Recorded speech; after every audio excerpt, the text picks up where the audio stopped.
Բրազիլիայի Սան Պաուլո քաղաքում ջրհեղեղների և սողանքների հետևանքով առնվազն 17 մարդ է մահացել, 9 մարդ համարվում է անհետ կորած։ Ավելի քան 330 մարդ զրկվել է տանիքից Պալմիտալ գետի ափերից դուրս գալու պատճառով, ինչը տեղի է ունեցել շրջանում տեղացող հորդարատ անձրևներից հետո։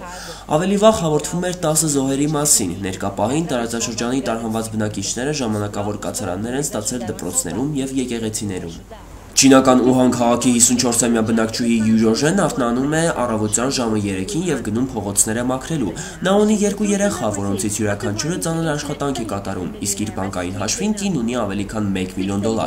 Իր կյանքի մեծ մասը Յուժոժեն աշխատել է որպես խոհարար, բեռնատարի վարորդ և հավաքարար։ Նրա ֆինանսական գործերը սկսել են լավ ընթանալ, երբ 5 տարի առաջ պետությունը կնոջից գնել է նրա հողատարածքը։ Ստացված գումարը չինուհին ներդրել է անշարժ գույքում և չի սխալվել։ Այսօր արդեն նա ունի 21 շենք, որոնցից յուրաքանչյուրը նրան մեծ եկամուտ է բերում։ Այնուամենայնիվ, Յուժոժենը հետագայում էլ կշարունակի աշխատել որպես հավաքարար։ Կնոջ ղեկավարի խոսքով 15 տարվա աշխատանքի ընթացքում նա ոչ մի անգամ չի ուշացել, իսկ արձակուրդ խնդրել է ընդամենը 3 անգամ, այն էլ 1 օրով։